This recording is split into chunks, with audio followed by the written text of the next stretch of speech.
নমস্কার। বিধাননগর বার্তা থেকে আমি শ্রী সুব্রত ভট্টাচার্য।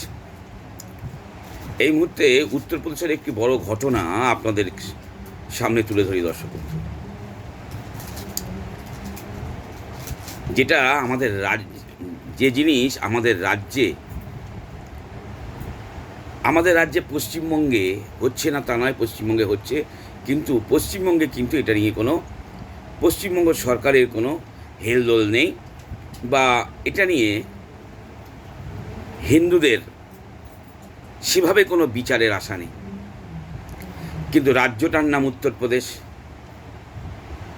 মুখ্যমন্ত্রীর নাম যোগী আদিত্যনাথ।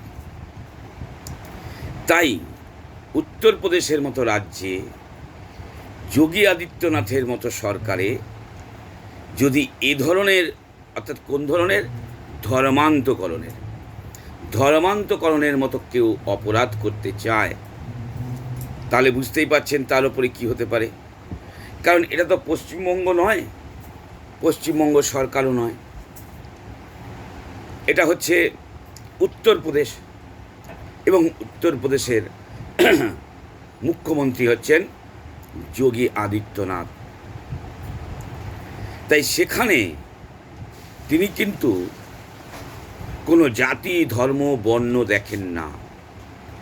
তিনি অন্যায় হলে, অপরাধ হলে কাউকেই রেহাত করেন না অপরাধীদের। সেই অপরাধী যত শক্তিশালী হোক না কেন, যত সুপার পাওয়ারই তার থাক না কেন, সেই অপরাধীদের উদ্দেশ্যে উত্তরপ্রদেশের মুখ্যমন্ত্রী যোগী আদিত্যনাথ একটা কথাই বলেছেন, পরিষ্কার বলেছেন, হয় উত্তরপ্রদেশ ছাড়ো, তা না হলে এনকাউন্টারে মরো। পরিষ্কার কথা উত্তরপ্রদেশের মুখ্যমন্ত্রী, যে উত্তরপ্রদেশে কোনো জঙ্গলরাজ, কোনো মাফিয়ারাজ, কোনো গুন্ডারাজ চলবে না। উত্তরপ্রদেশ তাই কিন্তু এখন আমূল পরিবর্তন হয়ে গেছে। উত্তরপ্রদেশে এখন তাই মাফিয়ারা, গুন্ডারাও এখন রাম নাম করছে, রাম নাম। মাফিয়া গুন্ডারাও এখন রাম নাম করছে। কথায় বলে না, ঠেলায় না পল্লী বিড়াল গাছে ওঠে না। উত্তরপ্রদেশের ওই যোগী আদিত্যনাথ সরকারেরও সেই গুন্ডা মাফিয়াদেরও সেই রকম অবস্থা। সব চুহা হয়ে গেছে, সব চুহা হয়ে দৌড়াদৌড়ি শুরু করেছে। কেউ মূল স্রোতে ফিরে এসেছে, কেউ উত্তরপ্রদেশ ছেড়ে দিয়েছে, আর যারা মূল স্রোতে ফিরে আসেনি এবং উত্তরপ্রদেশও ছাড়েনি, অথচ অপরাধ করে যাবে মনে করছে, তাদের কিন্তু কপালে এনকাউন্টার লেখা আছে। কারণ রাজ্যটার নাম উত্তরপ্রদেশ আর মুখ্যমন্ত্রীর নাম যোগী আদিত্যনাথ। পশ্চিমবঙ্গ এরকম ধর্মান্তকরণের ঘটনা, বাংলাদেশ তো বাদ দিন, কিন্তু পশ্চিমবঙ্গ এরকম ধর্মান্তকরণের চেষ্টা, ধর্মান্তকরণের অভিযোগ অনেকই ওঠে, কিন্তু অভিযুক্তরা কিন্তু একেবারে অ্যাপিজমেন্ট পলিটিক্সের কারণে ছাড় পেয়ে যান পশ্চিমবঙ্গে কিন্তু এই ধর্মান্তকরণের প্রচেষ্টায় যদি তারা ব্যর্থই হোক আর সফলই হোক, তাদের কিন্তু কোনো শাস্তি হয় না, বা তাদের কোনো রকম তাদেরকে কিছু বলা হয় না। কারণ কোনো না কোনোখানে তাদেরকে প্রয়োজন হয়। কিন্তু উত্তরপ্রদেশ এটা চলবে না। উত্তরপ্রদেশ সরকারের ন্যায়দণ্ড সকলের জন্য সমান। তুমি যে জাতি, যে বর্ণ, যে ধর্মের মানুষই হও না কেন, যদি উত্তরপ্রদেশে বিশৃঙ্খলা এবং অন্যায় করতে চাও, তাহলে তোমাকে গুলি খেতে হবে।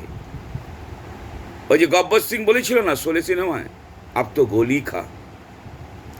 তো পরিষ্কার কথা, হয় ভালো হয়ে যাও, ভদ্র হয়ে যাও, নয় উত্তরপ্রদেশ ছেড়ে দাও, আর নইলে ক্রাইম যদি করো তাহলে গলি খেতে হবে।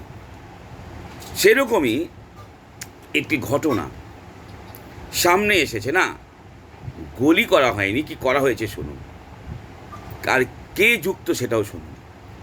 ধর্মান্তকরণের অভিযোগ, মানে জোর করে মুসলিম ধর্মে ধর্মান্তকরণের অভিযোগ, এবং যোগীর রাজ্যে উত্তরপ্রদেশের মুখ্যমন্ত্রী যোগী আদিত্যনাথ ধর্মান্তকরণের চেষ্টা করেছিলেন যিনি, তিনি যে কেউ নন, কোনো সাধারণ মুসলিম যুবক বা সাধারণ কেউ নন, তিনি হচ্ছেন মুসলিম ধর্মগুরু। একজন মুসলিম ধর্মগুরু, তিনি চেষ্টা করেছিলেন একজন হিন্দুকে জোর করে মুসলিম ধর্মে ধর্মান্তরিত করার। তাহলে ভাবুন, 2025-এ প্রধানমন্ত্রী নরেন্দ্র মোদীর ভারতবর্ষে, বিজেপি শাসিত ভারতবর্ষে এবং যোগী আদিত্যনাথ শাসিত উত্তরপ্রদেশে যদি এই চেষ্টা করে এই জিহাদি ধর্মগুরুরা, তাহলে পশ্চিমবঙ্গে তো তাদের অবাধ সুযোগ।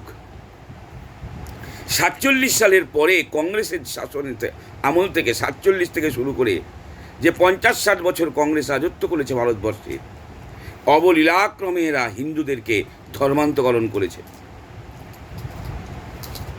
এবার এই ধর্মান্তকরণের অভিযোগে উত্তরপ্রদেশের যোগী আদিত্যনাথ সরকার কি পদক্ষেপ নিল জানেন?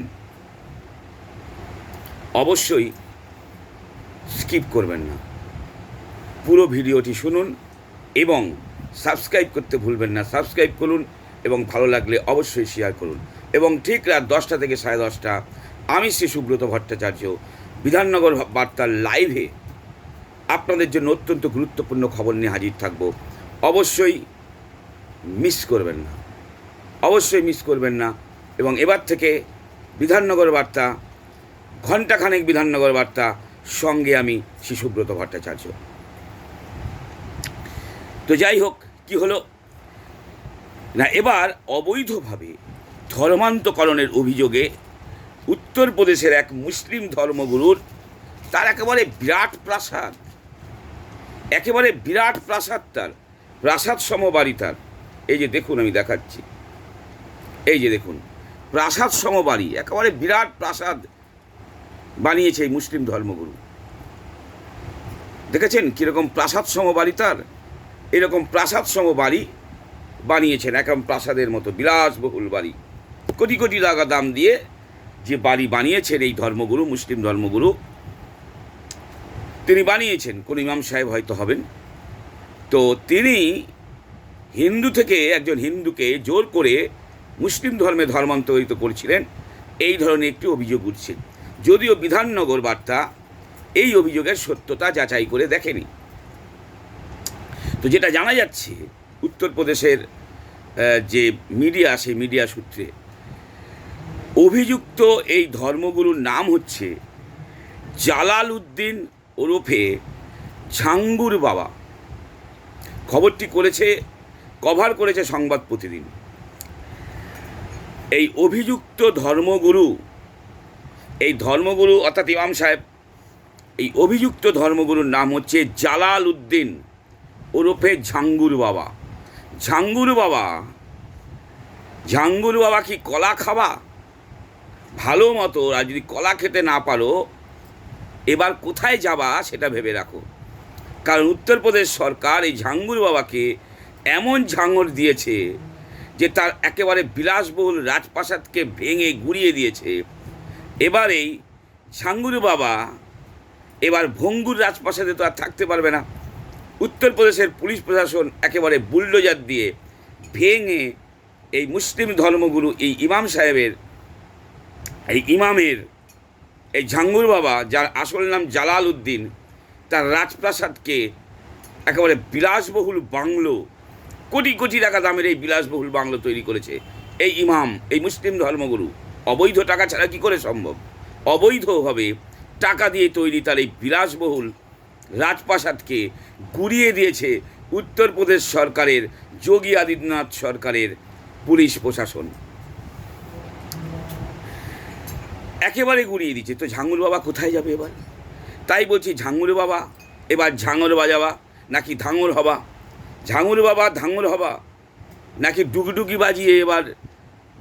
বাজিয়ে কোথায় যাবা এবার ভাবো। হ্যাঁ, কোথাও জায়গা না থাকলে তো পশ্চিমবঙ্গ আছে। তো যাই হোক, বাড়ি ভাঙাই এইবার একেবারে প্রাসাদ, বাড়ি নয় প্রাসাদ, বিলাসবহুল, কোটি কোটি টাকা দিয়ে তৈরি, দেখালাম ছবিতে আপনাদের। তো এই যে বিলাসবহুল প্রাসাদ, এই বিলাসবহুল প্রাসাদ যোগী আদিত্যনাথ ভেঙে দিয়ে গুড়িয়ে দিয়েছে বুলডোজার দিয়ে এই জালালউদ্দিন, ধর্মগুরুর নাম জালালউদ্দিন ওরফে ঝাঙুর বাবার, যে জোর করে তুমি ধর্মান্তরিত করছো। একেবারে পুলিশ প্রশাসনের কাছে যেই অবৈধভাবে ধর্মান্তকরণের অভিযোগ এসেছে, ঝাঙুর বাবার বাড়ি একেবারে ধাঙ্গুর করে দিয়েছে। জানা গেছে যে এই প্রাসাদটি এই জালালউদ্দিন ধর্মগুরু, মুসলিম ধর্মগুরু জালালউদ্দিন ওরফে ঝাঙুর বাবা অবৈধভাবে নির্মাণ করেছিলেন, মানে ইললিগাল কনস্ট্রাকশন, অবৈধ নির্মাণ, অবৈধ টাকা এসেছে, অবৈধভাবে নির্মাণ করেছে এবং অবৈধভাবেই ধর্মান্তকরণ চলছে। হিন্দুদেরকে জোর করে ধর্মান্তকরণ করা হচ্ছে ভুল বুঝিয়ে। এবং যে খবর জানা যাচ্ছে যে মঙ্গলবার, অর্থাৎ গতকাল মঙ্গলবার,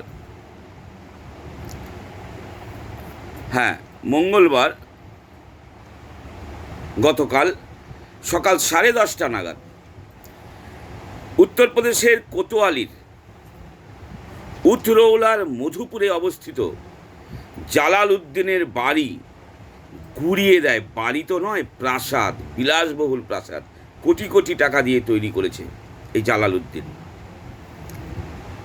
এবং সেই জালালউদ্দিনের সেই প্রাসাদপ্রম বাড়ি গুড়িয়ে দিয়েছে উত্তরপ্রদেশের কোতোয়ালির উথরৌলায় মধুপুরে অবস্থিত জালালউদ্দিনের প্রাসাদসম বাড়ি উত্তরপ্রদেশের পুলিশ প্রশাসন।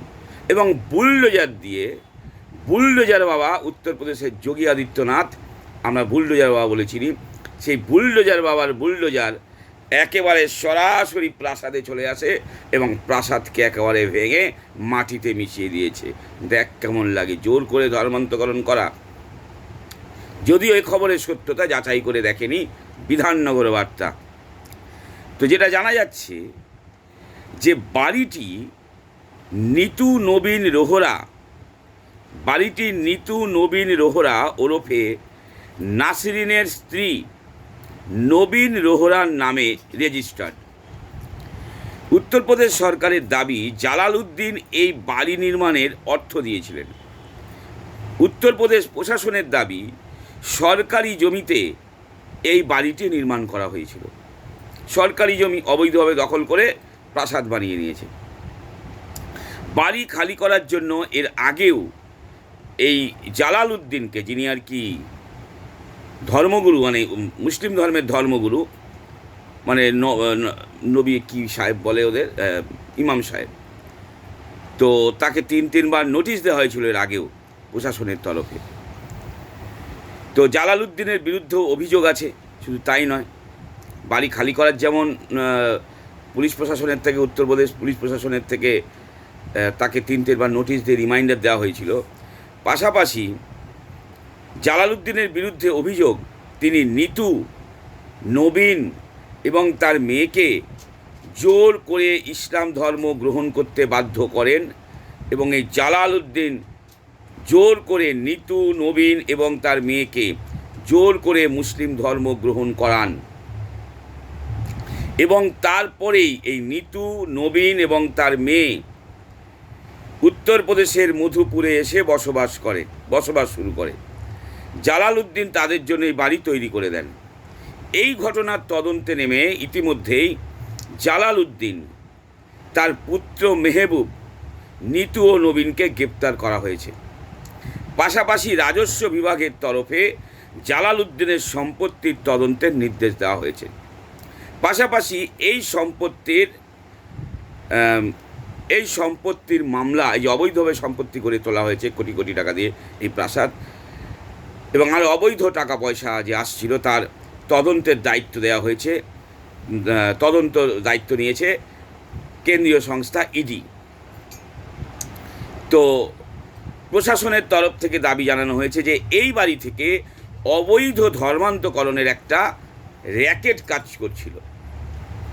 জোর করে হিন্দুদের অবৈধভাবে মুসলমান ধর্মে ধর্মান্তরিত করার একটা চক্র, একটা র্যাকেট কাজ করছিল, যার নেতৃত্ব দিচ্ছিল এই জালালউদ্দিন, যার মাথা ছিল এই জালালউদ্দিন। লখনৌ থেকে মুম্বাই পর্যন্ত সক্রিয় ছিল এই চক্র। তো খবর পেয়ে যায় উত্তরপ্রদেশের গোয়েন্দা শাখা, উত্তরপ্রদেশের পুলিশ তারা সক্রিয় হয়ে যায়। জালালউদ্দিনের লোকেরা মানুষকে ভুল বুঝিয়ে বিভিন্ন রকম টোপ দিয়ে ভুল বুঝিয়ে এবং কখনো কখনো ভয় দেখিয়ে মুসলিম ধর্ম গ্রহণ করতে বাধ্য করত। ভাবুন, 2025-এ নরেন্দ্র মোদীর ভারতে, বিজেপি শাসিত ভারতবর্ষে যোগী আদিত্যনাথের উত্তরপ্রদেশ সরকারে এখনও জোর করে হিন্দুদের ধর্মান্তকরণ চলছে। তাহলে পশ্চিমবঙ্গ, কেরালা এসব রাজ্যে কী হচ্ছে একবার ভাবুন। পশ্চিমবঙ্গ, কেরালা, কর্ণাটক এই রাজ্যগুলোতে কী হচ্ছে। তো যাই হোক, এবং জানা যাচ্ছে যে জোর করে যে ধর্মান্তকরণ করা হতো হিন্দুদের, তাতে বিপুল পরিমাণ টাকার লেনদেন হতো, যার জন্য এর মধ্যে ইডি ঢুকেছে। এবং ইডি এই টাকার লেনদেনের অবৈধভাবে যে টাকা আসা, এবং যেখানে জানেন যে ইডি স্বাভাবিকভাবেই সেখানে ঢুকে যাবে, এবং ইডির হাতে এসেও গেছে, ইডি তদন্ত করছে। জালালউদ্দিনের ফাঁদে পড়ে কিছু মানুষ বাধ্য হন মুসলিম ধর্ম গ্রহণ করতে, এবং মুসলিম হওয়ার পর ফের তারা হিন্দু ধর্মে ফিরে আসেন, এবং এরপরেই তারা উত্তরপ্রদেশের পুলিশ প্রশাসনকে জানান, তাদের দ্বারস্থ হন। তার ফলেই পুরো ঘটনা প্রকাশ্যে আসে, এবং তারপরেই জালালউদ্দিনের বাড়ি ওই কোটি কোটি টাকা দিয়ে অবৈধভাবে সরকারি জমির ওপর তৈরি বিলাসবহুল, কোটি কোটি টাকা দিয়ে তৈরি এই প্রাসাদসম বিলাসবহুল বাড়িকে উত্তরপ্রদেশের সরকার, পুলিশ প্রশাসন, সরকার একেবারে বুলডোজার দিয়ে ভেঙে তছনছ করে দেয়। আর গ্রেপ্তারও করা হয় জালালউদ্দিন, তার পুত্র মেহবুব এবং তার আরও সঙ্গী সাথীদের, তার সাকরেদদের। এই চক্রে যারা জড়িত আছে, গোটা ঘটনার তদন্তে নামে এটিএস। জালালউদ্দিনের সঙ্গীদের মাধ্যমে এই গ্যাংয়ের বাকিদেরও এই মুহূর্তে গ্রেপ্তার করতে উত্তরপ্রদেশের পুলিশ প্রশাসন এবং সরকার যথেষ্ট সক্রিয় হয়ে উঠেছে। তো এই হচ্ছে অত্যন্ত গুরুত্বপূর্ণ খবর আপনাদের সামনে রাখলাম। কি বলবেন দর্শক বন্ধু? যদি উত্তরপ্রদেশে যোগী আদিত্যনাথের সরকার যেখানে চলছে সেখানে যদি এটা হয়, বিজেপি শাসিত উত্তরপ্রদেশ সরকার, ভারতবর্ষে বিজেপি সরকার, তাই যদি এই হয়, তাহলে পশ্চিমবঙ্গের কী অবস্থা তো বুঝতেই পারছেন। কি চলছে সারা দক্ষিণ 24 পরগনা জুড়ে, মুর্শিদাবাদ, মালদা, নদিয়ার একটা অংশ, উত্তর দিনাজপুর, চাপড়া, বীরভূমের একটা অংশ, কি যে হচ্ছে হিন্দুদের ওপর, সেটা হিন্দুরাই জানে এবং আমরাও জানি, আপনারাও জানেন। তো অবশ্যই যদি ভালো লাগে সাবস্ক্রাইব করতে ভুলবেন না এবং শেয়ার করতে ভুলবেন না। নমস্কার।